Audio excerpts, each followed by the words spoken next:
Sahabat Shalom, Bapak Yahweh memberkati saudara sekalian. Pagi ini saya akan menyampaikan satu materi yang saya beri tema mesin penghancur. Saudara yang terkasih, di dalam kehidupan kita ini, saat manusia lahir ke dalam dunia ini, ibarat seperti kertas. Nah, kertas itu akan ditulis apa? Akan diisi dengan tulisan apapun, apakah tulisan yang indah atau tulisan yang buruk, itu tergantung dari orang tua dan lingkungan. Sehingga melalui orang tua dan lingkungan, kita bisa tahu kelak anak itu menjadi apa. Jadi seindah apapun sebuah tulisan yang dirintis dari sejak lahir, bahkan sampai puluhan tahun, jikalau kita salah dalam melangkah, maka yang terjadi kita ibarat seperti masuk ke mesin penghancur. Sampai di sini saudara bisa paham? Ada banyak orang yang di masa tuanya ternyata bukannya dia bahagia, bukannya dia bisa jalan-jalan bersama dengan anak cucu, menikmati barbeque bersama juga dengan sahabat handai tolan, kumpul rame-rame di pegunungan atau di pantai, tetapi yang terjadi justru ada di dalam penjara. Kedudukan, pangkat, jabatan, harga diri, martabat keluarga, penghasilan yang mapan sekalipun akan lenyap ketika seseorang sudah masuk ke mesin penghancur. Saudaraku yang terkasih, berikut ini ada beberapa bahaya yang bisa membawamu masuk ke mesin penghancur, yang akan melumatkan kehidupanmu, yang hasilnya adalah tinggal kenangan saja.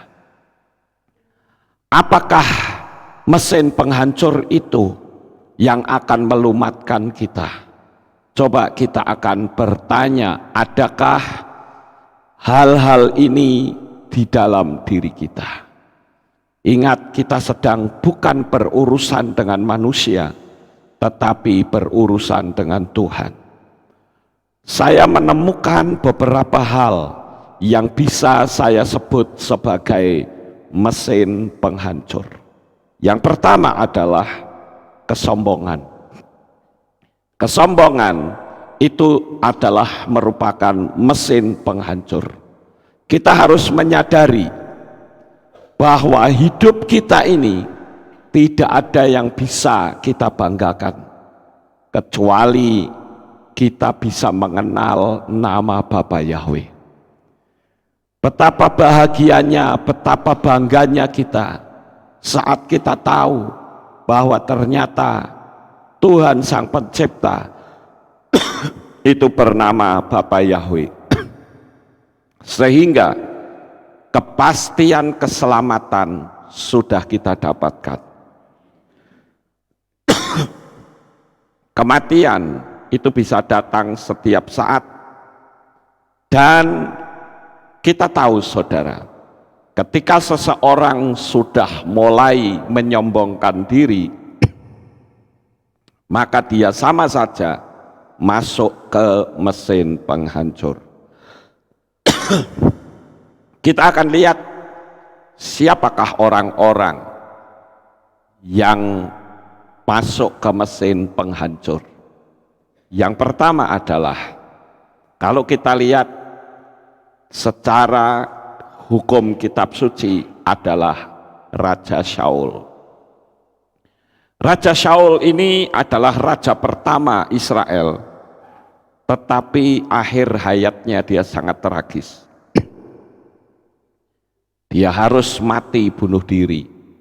Dan tentunya saudara tahu bahwa orang yang mati bunuh diri itu pasti masuk neraka. Tidak peduli itu orang terkenal. Raja Saul ini sombongnya luar biasa. Sampai dia punya menantu saja dikejar-kejar terus. Hidupnya dibikin tidak sejahtera. Padahal menantunya ini orang yang baik. Bahkan yang pernah menyelamatkan dia dari rasa malu ketika dia diejek, diolok oleh Goliat. Tetapi sayang sekali, kehidupannya sangat tragis. Kesombongan menghancurkan diri sendiri. Di dalam dunia nyata, kita mungkin pernah mendengar salah satu anggota band The Beatles yang bernama John Lennon, saudara-saudara. John Lennon ini adalah seorang personel The Beatles yang dibunuh justru oleh fanatiknya sendiri pada tanggal 8 Desember tahun 1980. Kenapa hal seperti itu bisa terjadi? Karena John Lennon pernah membuat pernyataan yang merupakan mesin penghancur bagi dirinya saat dia berkata, "Aku lebih terkenal daripada Tuhan." Kita lihat siapa yang akan lebih dahulu tenggelam, namaku John Lennon atau Tuhan. Dan ternyata John Lennon akhirnya mati secara tragis.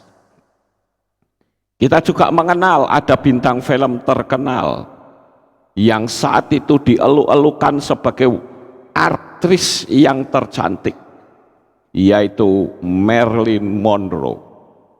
Marilyn Monroe itu adalah seorang artis terkenal di tahun 50-an. Bahkan orang mengeluk-elukannya sebagai wanita tercantik di dunia. Tetapi dia juga mati di apartemennya pada tahun 1962. Kenapa hal ini bisa terjadi, saudara? Ternyata 1 minggu sebelum Marilyn Monroe mati, dia sempat didatangi oleh seorang penginjil terkenal, yaitu Dr. Billy Graham. Dr. Billy Graham pernah datang kepadanya, ingin mengingatkan dia sebagai aktris yang terkenal, supaya dia rendah hati. Ternyata ketika Dr. Billy Graham datang, ternyata ditolak dan berkata, "Aku tidak butuh Tuhan." Dan akhirnya Marilyn Monroe mati, saudara-saudara. Dan kita tentu tahu, saudara, Billy Graham ini adalah seorang pendeta yang sangat terkenal. Ada jutaan manusia yang diselamatkan melalui penginjilannya. Marilyn Monroe juga orang terkenal. Saat dia sedang syuting, Billy Graham ingin berjumpa dengannya. Hanya sekilas saja ingin menyampaikan sesuatu yang katanya pesan Tuhan. Tetapi dengan sombongnya, Marilyn Monroe mengatakan, "Aku tidak butuh Tuhan. Keterkenalanku, kecantikanku, kehebatanku di dalam menjalani hidup di dunia ini, aku bisa jalani sendiri tanpa Tuhan." Dan akhirnya dia mati mengenaskan. Sebetulnya ada begitu banyak deretan-deretan orang yang mati karena kesombongannya sendiri. Bahkan bukan cuman mati karena kesombongan, tetapi ada juga yang jatuh miskin. Ada juga yang menjadi pecandu narkoba. Saudara bisa lihat referensinya di internet, sangat banyak sekali orang-orang yang tadinya jaya, Orang-orang yang tadinya hebat, yang mengatakan dirinya adalah orang yang luar biasa, tetapi di akhir hayatnya dia mati dalam keadaan yang sangat mengenaskan. Bapak Ibu Saudara yang terkasih, kesombongan adalah mesin penghancur. Kita perlu mempertanyakan diri kita sendiri, adakah mesin penghancur itu ada dalam diri kita? Yang kedua adalah ada mesin penghancur yang lain, yaitu kemalasan. Seperti kita ketahui bahwa Bapa Yahweh itu Tuhan yang Maha Kuasa. Dia sanggup untuk memakai pelacur. Dia juga sanggup untuk memakai orang bodoh yang tidak pernah bersekolah sekalipun. Dia bahkan bisa memakai orang cacat. Dia bisa memakai seorang pembunuh dan perampok. Tetapi dia tidak pernah memakai orang yang malas. Jadi yang menjadi pertanyaan bagi kita adalah, apakah ada mesin penghancur? Makanya di sana saya tunjukkan sebuah gambar bagaimana ada mesin penghancur dokumen. Dokumen sepenting apapun, bahkan foto seindah apapun, kalau sudah masuk ke mesin penghancur, maka dia akan dilumat sedemikian rupa, tidak ada ampun. Kertas itu akan berupa sobekan-sobekan kecil yang tidak berguna, yang hanya bisa digunakan untuk dibakar saja. Di dalam firman Tuhan, saudara-saudara, banyak sekali nasihat-nasihat agar supaya kita tidak menjadi orang yang malas. Saya bacakan beberapa nasihat firman Tuhan tentang kemalasan. Di dalam kitab Mislei atau Amsal pasal 6 ayat 6 dikatakan demikian, pergilah kepada semut, hai pemalas, perhatikanlah cara hidupnya dan jadilah bijaksana. Kita disuruh pergi kepada semut, saudara. Mungkin kita agak tersinggung, kenapa saya disamakan dengan binatang? Tetapi itulah faktanya. Semut, dia bekerja dengan sangat giat. Dia tahu akan tiba saatnya di mana dia tidak bisa untuk mencari makanan. Pasal 10 ayat yang keempat, orang yang bekerja dengan telapak tangan yang malas akan menjadi miskin, tetapi tangan pekerja keras akan membuatnya kaya. Pasal 12 ayat 24, tangan pekerja keras akan berkuasa, tetapi orang malas akan menjadi pekerja paksa. Terakhir, kitab Kohelet atau pengkhotbah pasal 10 ayat 18, atap runtuh karena kemalasan dan rumah bocor oleh karena tangan yang lamban.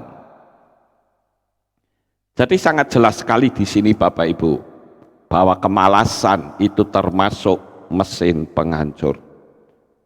Kemalasan itu bisa muncul karena tidak adanya semangat hidup, bisa saja karena pernah mengalami kekecewaan. Dan kekecewaan itu tidak boleh selalu menetap di dalam hati, karena akan menjadi mesin penghancur, akan membuat aura seseorang bisa menjadi gelap.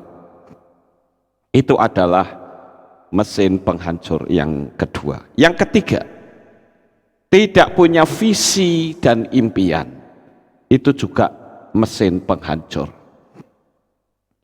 Saya pernah konseling dengan seorang pemuda. Karena di dalam dia konseling dengan saya, dia mengatakan, hidup saya ini penuh dengan penderitaan.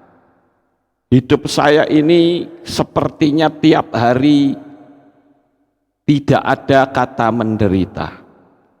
Oke, saya tanya, sekarang ini visi dan misimu apa? Dia jawab, aku nggak punya visi dan misi. Aku mau menjalani hidup ini, mereka menyebut flowing on the spirit katanya. Mengalir dalam roh. Ya, mengalir dalam roh itu yang macam apa? Kehidupan itu mesti punya visi dan impian. Sama seperti seseorang ketika dia akan bepergian, dia pasti akan menyebutkan tujuannya kemana. Saudara menghentikan taksi, pasti supir taksi akan bertanya, mau kemana Pak? Mau kemana Bu? Coba saudara bayangkan kalau masuk ke dalam taksi lalu saudara bilang, ya sudah pokoknya jalan saja. Ya nggak bisa begitu. Ya pokoknya jalan sudah, mau kemana terserah. Ini hidup macam apa seperti itu? Orang yang tidak memiliki visi dan impian, itu juga merupakan mesin penghancur. Dan ternyata kalau saya perhatikan di dunia ini banyak sekali orang-orang yang hidupnya tidak punya visi dan impian. Kalau ditanya tujuanmu hidup apa? Menyenangkan Tuhan katanya. Ya menyenangkan Tuhan, ya menyenangkan yang seperti apa? Itu mesti jelas. Kita mesti punya tujuan hidup. Pernah ada orang yang bertanya kepada saya begini, Pak Lukas, bikin kehilat gede-gede buat apa? Saya jawabnya mudah, supaya bisa menampung ribuan jemaat yang diselamatkan Tuhan. Mudah sekali bukan saudara? Bukan untuk kegagahan, aku punya kehilat gede, tidak. Tetapi tujuannya adalah supaya banyak jiwa-jiwa tertuai dan diselamatkan melalui nama besar, nama kudus Bapa Yahweh. Sekarang yang keempat, apakah yang disebut dengan mesin penghancur dalam kehidupan manusia? Saya menyebut dengan istilah gaya hidup hedonisme. Hedonisme, kata hedonisme ini diambil dari bahasa Yunani hedone, yang artinya kesenangan dan kenikmatan materi menjadi tujuan utama. Orang ingin kaya, salah atau tidak? Tidak. Justru dengan kekayaan saudara bisa tolong orang lain. Tetapi kekayaan itu bukan tujuan utama. Melalui kekayaan saudara bisa menjadi berkat bagi orang lain. Kalau saja saya seorang pengusaha, saya sering melihat adanya video-video pendek tentang orang-orang yang memiliki harta yang besar, yang memiliki perusahaan yang hebat. Ketika karyawannya mengalami penindasan, dia menjadi pembela yang luar biasa. Saya selalu berkata dalam hati, Tuhan, jadikan saya sebagai orang yang baik. Jadikan saya sebagai orang yang mudah memberikan pertolongan kepada orang lain. Karena saya tahu kehidupan manusia itu semakin hari semakin mengalami banyak sekali kesulitan. Jadikan saya sebagai perpanjangan tanganmu untuk bisa memberikan pertolongan kepada orang lain. Pernahkah kita berpikir seperti itu, saudara? Sekali lagi saya katakan, engkau menginginkan hidup kaya tidak salah. Bahkan saya menganjurkan engkau harus hidup kaya, dan kekayaanmu tidak dipergunakan untuk kesenangan pribadimu. Walaupun orang kaya pasti bisa bersukacita di atas kekayaannya, namun tujuan utama hidup kita kaya tidak lain adalah supaya hidup kita bisa juga menjadi berkat bagi orang lain, khususnya bagi Tuhan.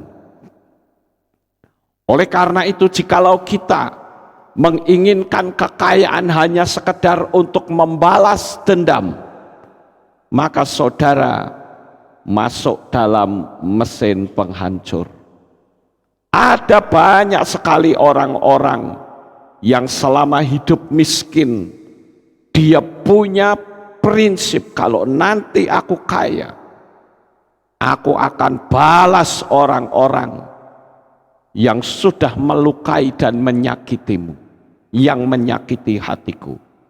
Tetapi Yesua tidak begitu, saudara. Yesua mengajarkan ketika melihat musuh kita menderita, kita harus bisa memberikan makanan kepadanya. Kita bisa membelakan hidupnya. Itu adalah ajaran Tuhan kita. Jadi pertanyaannya adalah, apakah saudara bisa ketika saudara hidup kaya raya berani memberkati orang yang pernah menghinamu? Ini yang jadi masalah, saudara. Kita harus berkata, Tuhan, berikan kemampuan untuk aku hidup kaya, dan kekayaanku bisa aku pergunakan untuk kebahagiaan engkau dan kebahagiaan orang lain. Tuhan harus menjadi nomor satu, dan kita akan selalu mensyukuri atas berkat yang Tuhan berikan kepada kita. Talenta yang kita miliki ini akan kita pergunakan untuk apa? Kemampuan kita akan pergunakan untuk apa? Apalagi sekarang kita tahu bahwa masa-masa kedatangan Tuhan itu sudah sangat dekat, saudara. Jangan sampai masa dia datang, ternyata dia tidak mendapati iman di dalam diri kita. Sekali lagi, jangan pernah kita masuk dalam gaya hidup hedonisme, karena hedonisme itu adalah mesin penghancur. Orang kaya raya berfoya-foya, bersukacita kemana dia mau. Dia lupa bahwa harus ada orang-orang yang perlu disupport, yang perlu didukung di dalam kehidupannya. Manusia memang membutuhkan uang, tetapi segala sesuatu tidak boleh diukur dengan uang. Saudara, pelayanan pun jangan pernah mengukur dengan uang. Di dalam saya melayani pekerjaan Tuhan dari sejak gereja lama, jemaat 8 orang sampai hari ini, apa yang saya lakukan hanya satu motivasinya, biarlah apa yang aku lakukan ini membuat Tuhan itu menjadi senang. Tidak ada cara lain, saudara. Makanya bagi saya, saat hidup dalam jemaat 8 orang, tidak pernah saya mengeluh, ya, karena saya tahu bahwa perjalanan hidup saya ditopang oleh kekuatan yang datang dari tempat yang maha tinggi.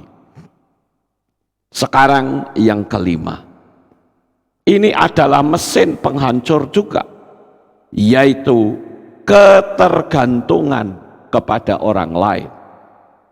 Setiap orang pasti ingin mendapatkan pertolongan dari orang lain, tetapi bukan berarti kita menjadi ketergantungan. Saudara, jangan pernah menjadi benalu, tetapi belajarlah untuk kita selalu bisa hidup mandiri. dari sejak saya bertobat sampai hari ini, tidak pernah terlintas dalam pikiran saya. Namanya saja orang kadangkala bisa mengalami kelemahan. Saya tidak pernah berkata, kenapa pendetaku tidak besok aku? Kenapa tidak ada orang yang peduli dengan aku? Karena selama saya berpikir seperti itu, maka saya akan masuk dalam kekecewaan yang berujung kita menghakimi orang lain. Saya dari dulu, saudara, bahkan dari pertama kali bertobat, saya tidak pernah berharap manusia berkunjung kepadaku lalu memberikan kekuatan. Saya hanya selalu mengandalkan Tuhan. Saya katakan, Tuhan, saya sadar hidup saya tanpa Engkau aku tak berarti. Kita berharap kepada manusia itu bukan salah, saudara, tidak salah. Tetapi jangan jadi penalu. Artinya ketika seseorang sudah tidak bisa tolong kita, kita jadi pahit hati kepada orang itu. Kan kasus kayak begini banyak, saudara. Kenapa sekarang kamu tidak bisa tolong aku? Akhirnya orang yang pernah menolong malah dibenci. Orang yang pernah menolong malah diwer-wer dengan kalimat-kalimat yang tidak baik kepada orang lain. Bukankah ini juga menjadi mesin penghancur bagi kita? Jangan pernah kita mengandalkan orang lain. Ketika seseorang tidak bisa menolong kita, bukan berarti orang itu membenci kita. Seharusnya kita sadar bahwa orang itu juga mungkin sedang membutuhkan. Atau kita sadar bahwa aku pun harus berani berjalan sendiri. Bapak Ibu saudaraku yang terkasih, itu adalah mesin penghancur yang kelima. Sekarang yang keenam, tidak disiplin. Ketidakdisiplinan itu juga merupakan mesin penghancur. Kita tentu tahu bahwa di dalam keimanan kita ini mendapatkan anugerah yang sangat besar. Semalam saat saya bersama istri mendengarkan kitab suci yang bersuara. Saya kan bikin kitab suci yang bersuara ya. Saudara sudah bisa menikmati? Bisa, haleluya. Itu di grup pembacaan Torah. Saya mendengarkan itu, saya merasa berpikir begini, saudara. Wah, zaman dulu orang Israel untuk mendekatkan diri sama Tuhan saja itu ribetnya luar biasa. Aturannya begitu banyak, saudara. Coba saudara baca dalam kitab Wayikra. Sekarang kita sudah sampai ke Wayikra, bukan? Ya. Ribetnya luar biasa. Untuk sekedar manusia bisa komunikasi dengan Tuhan. Nah sekarang dengan Yesua datang ke dunia ini, nggak ada ribet-ribetan, saudara. Ya. Kita bisa datang setiap waktu. Bahkan kita orang-orang goyim, kita dijadikan sama dengan orang Israel. Cukup kita berdoa meminta kepada Bapa di dalam nama Yeshua HaMashiach. Tetapi kenapa kadangkala untuk sebuah ibadah saja kadang kita kurang menghargai. Tidak ada kedisiplinan. Dulu sebelum saya masuk kota Magelang ini, saya melihat ibadah itu kayak orang ngetem, saudara. Ibadah mulai jam 6 sore, Pak pendetanya nunggu jemaatnya datang dulu. Ketika jemaatnya sudah mulai banyak, baru dimulai. Tapi sejak saya masuk, saya rombak semuanya. Ketika kita mulai start jam 6, maka jam 6 mulai. Sekalipun satu orang harus jalan. Begitu juga para pelayan-pelayan musik atau yang melayani di panggung ini. Ketika dia sudah tidak bisa disiplin, itu artinya Anda masuk mesin penghancur. Bayangkan saja kalau semua pelayan-pelayan Tuhan tidak disiplin, bagaimana pekerjaan Tuhan bisa maju, saudara? Sekarang yang terakhir, yang ketujuh. Apakah yang disebut dengan mesin penghancur? Yaitu tidak berani mengambil resiko. Ada ayat firman Tuhan yang berkata, iman tanpa perbuatan pada hakikatnya adalah mati. Ada perasaan tidak nyaman. Itu dapat dilihat dari kehidupan kita.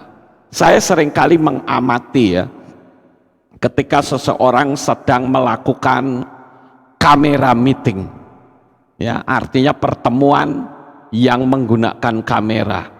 Ya, kan sering kita ya pakai streaming. Ya. Nah di situ saya bisa lihat karakter orang, saudara. Saya sekalipun seorang gembala, saya juga belajar psikologi. Karena mau tidak mau, seorang gembala akan berhadapan banyak karakter. Dari jabat tangan saja, saya bisa tahu karakter orang. Ada orang yang jabat tangan tapi cuman tul. Ada enggak saudara? Pernah saudara menemukan orang begitu? Jabat tangan kita sudah siap gini, tul gitu. Waduh, parah banget ya. Ada yang jabat tangan tapi lemes tangannya gini. Begitu tempel kemple-kemple gini, saudara. Ada orang jabat tangan tapi matanya ke sono. Tapi ada orang yang jabat tangan dengan erat, natap orang itu. Kita langsung tahu karakter orang itu seperti apa. Ya. Begitu juga kita bisa tahu, oh, ketika orang jabat tangan, saya sangka, oh ini orang yang tipe mudah goyah. Oh ini tipe peragu. Oh ini tipe kurang bersahabat. Oh ini tipe orang yang punya pendirian yang kuat. Begitu juga kalau misalkan ada istilah zaman sekarang itu Zoom meeting, pertemuan meeting, saudara. Kan ada Google Meet ya. Coba saudara perhatikan, ketika saya meeting dengan siapapun, saya tidak pernah menutup kamera saya. Tidak pernah. Saya pasti akan menampakkan wajah saya. Itu sebetulnya menunjukkan sebuah karakter. Saya coba ya melihat banyak sekali orang ketika meeting, apalagi streaming gitu ya, nggak berani menunjukkan wajahnya, saudara. Selalu hanya suara saja. Lah kalau suara saja ngapain meeting seperti itu? Pakai aja pesawat break seperti dulu. Dulu kan saya main pesawat 11 meter, ya kan? Nggak perlu lihat orangnya. Tapi kalau Zoom meeting atau Google Meet, tunjukkan wajahmu. Makanya kalau saudara meeting dengan saya, tidak pernah saya tutup kamera. Kecuali kalau saya mau ke toilet, tak tutup dulu, saudara. Saya baru ke toilet, saya buka lagi. Ya. Saya mungkin merenung, saudara, kenapa orang tidak mau membuka kamera? Dia bisa saja seorang pemalu. Ya. Pemalu. Yang kedua, merasa kurang pede. Yang ketiga, coba saudara bayangkan, ketika saudara berbincang-bincang dengan seseorang, saudara senang nggak bincang-bincang dengan orang, tapi mata orang itu tidak menatap saudara, tapi ke sono, ke atas, ke samping, ke bawah, nggak nyaman, saudara. Ya. Kalau kita bertemu, kita kumpul, pasti kita senang ketika orang menatap wajah kita. Makanya saya kalau meeting dengan siapa, tak buka kameranya. Ya.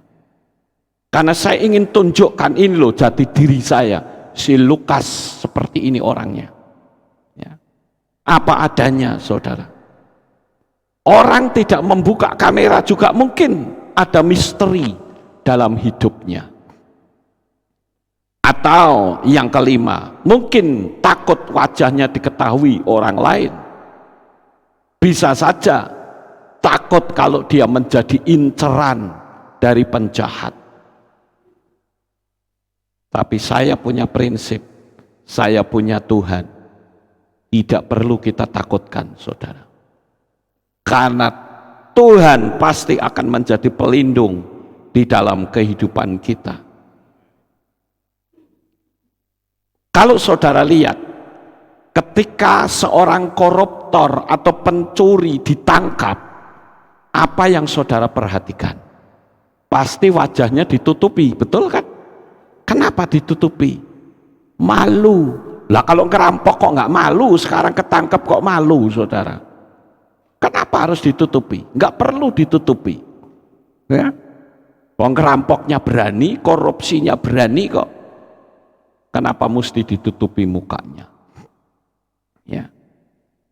Dan orang yang berani membuka kamera itu berarti juga orang yang gentleman, orang yang pemberani, ya. Orang yang senang keterbukaan. Saya orangnya senang terbuka. Banyak jemaat di sini yang sudah tahu kamar saya. Saudara pernah lihat kamar pribadi saya? Pernah. Karena saya nggak ada yang saya tutup-tutupi, saudara. Hidup saya itu seperti akuarium. Ya. Oleh karena itu, saya anjurkan saudara, jangan pernah kita masuk ke dalam mesin penghancur. Maka hidupmu hanya akan tinggal kenangan. Sukses besar untuk saudara. Bapak Yahweh memberkati. Haleluya. Kita tunduk kepala, kita berdoa. Kami mengucapkan terima kasih dan syukur kepadamu ya Bapa. Pada saat pagi hari ini, kami bersama-sama telah mendengarkan renungan firman-Mu. Biarlah Engkau akan senantiasa memberkati kami, sehingga kami tidak masuk dalam mesin penghancur yang akan melumatkan hidup kami. Terima kasih Bapak Yahweh, meteraikan firman ini di dalam hati kami. Terpujilah Engkau, di dalam nama Adonai Yeshua HaMashiach kami sudah berdoa. Amin. Kita akan dengar pengumuman. Shalom, berjumpa kembali dalam Aleph Tau Update News. Berikut pengumuman untuk minggu ini. Berita Lelayu telah berpulang ke rumah Bapak Yahweh Aditya Alfa Saputra dalam usia 13 tahun. Meninggal pada hari Senin 29 Agustus 2022 pukul 11.15 waktu Indonesia bagian Barat, dan telah dimakamkan pada hari Selasa 30 Agustus 2022 di TPU Tidar Kerajaan Magelang. Info Men's Club akan diadakan ibadah Men's Club pada hari Selasa 6 September 2022 pukul 6 sore di Kehilat Aleph Tau. Demikian pengumuman untuk minggu ini. Sukses besar untuk saudara. Bapak Yahweh memberkati. Kita akhiri kebaktian kita. Saya mengundang jemaat Tuhan kita bangkit berdiri, kita tutup dalam doa. Terima kasih Bapak Yahweh, selesai sudah ibadah kami dari awal pertengahan sampai pada akhirnya. Sebentar lagi kami akan pulang ke rumah kami masing-masing. Jaga lindungi peliharakan kami sampai di rumah dengan selamat. Tutup bungkus kami dengan kuasa-Mu ya Tuhan. Inilah doa syukur yang kami naikkan kepadamu. Berilah kekuatan, kesehatan, damai sejahtera. Pertemukan kembali esok untuk kami bersama-sama memuliakan dan meninggikan Tuhan. Di dalam nama Adonai Yeshua HaMashiach kami berdoa. Mari kita angkat tangan kita dan kita akan menerima berkat Kohanim. Haleluya. Yefareke ka Yahweh we yismereka.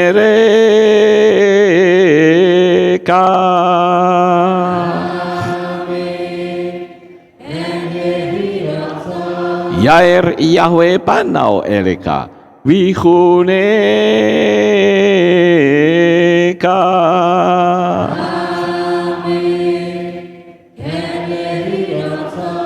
Yesa Yahweh panau eleka wa yashem leka shalom.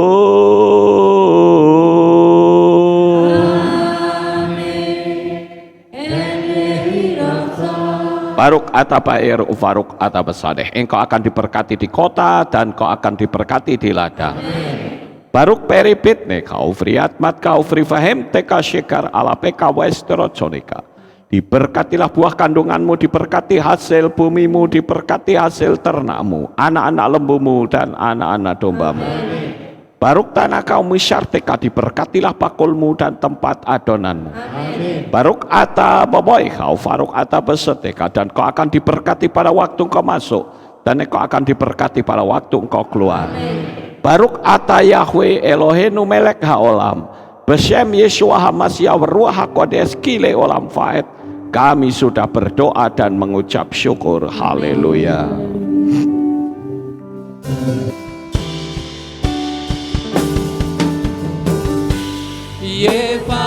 Yevarekeka veismereka Yevarekeka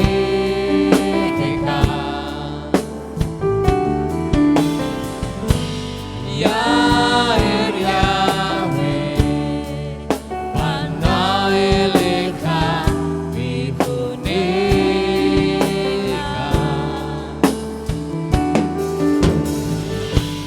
Yevarekeka veismereka Yevarekeka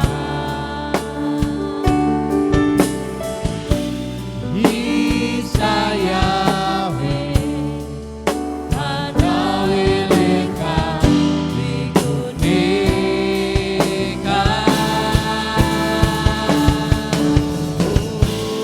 Veyasimleka Shalom, Shalom. Veyasimleka Shalom, Shalom. Yevarekeka veismereka Yevarekeka. Selamat pulang, Bapak Yahweh selalu memberkati kita semua. Selamat Amin. beraktivitas. Selamat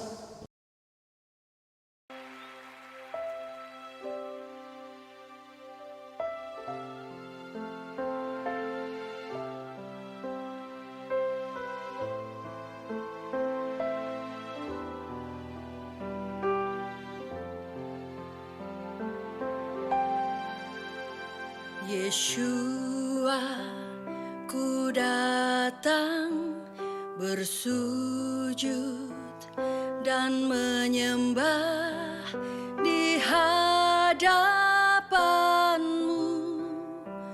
Ku berserah penuh.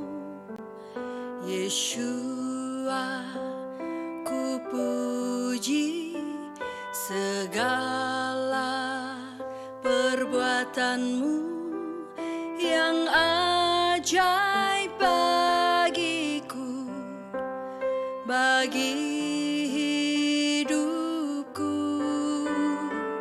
Nama-Mu Yeshua yang telah selamatkanku.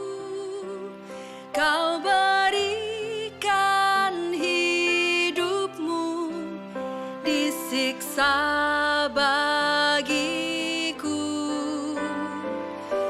Namamu Yeshua yang ubah hidupku, cara hidup lamaku menjadi baru.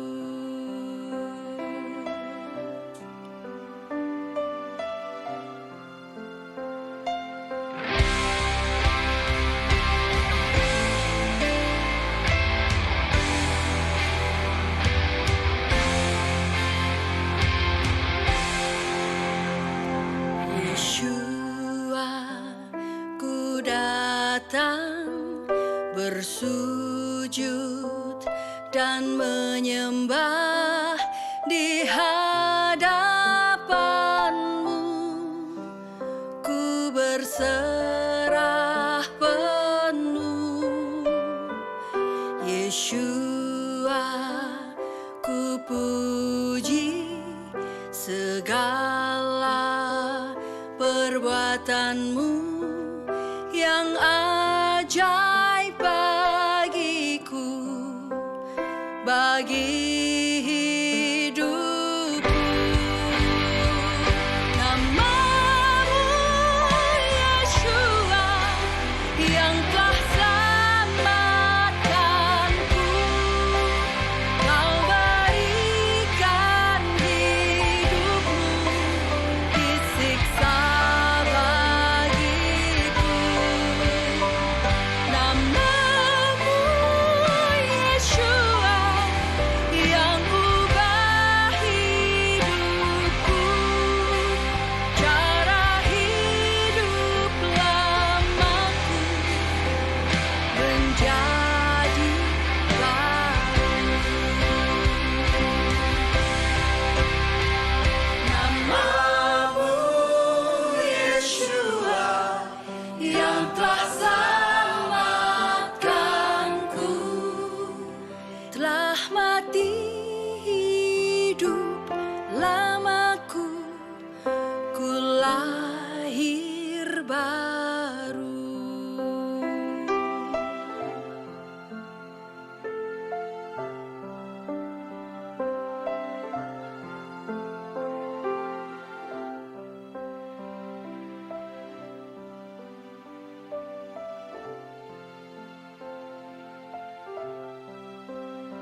Ribuan tahun yang lalu, nama itu ada. Sebelum dunia dijadikan, nama itu sudah ada. Namun, nama itu seolah tenggelam. Namun dia tidak pernah tenggelam. Ehyeh, Asher Ehyeh. Aku ada yang aku ada. Dia ada untuk memberikan keselamatan. Dia ada untuk membawa kita kehidupan. Dia ada dari kekal sampai kekal. Dia Elohim Abraham, Yitzhak dan Yakov. Dia Elohim Israel. Dia juga Elohim atas Indonesia. Dia Elohim yang memulihkan Israel. Dia Elohim yang memulihkan Indonesia. Diberkatilah Israel. Diberkatilah Indonesia. Di dalam kitab Yesaya pasal 43 ayat yang ke-11, di dalam bahasa Ibrani dikatakan, Anoki, Anoki, Yahweh, wa'ain mipal adai Mosia. Akulah Yahweh, dan tidak ada juru selamat selain aku. Namanya adalah jaminan keselamatan. Namanya yang membebaskan kita. Namanya yang membuat kita menjadi selamat. Namanya Yahweh, Elohim keselamatan kita. Haleluya.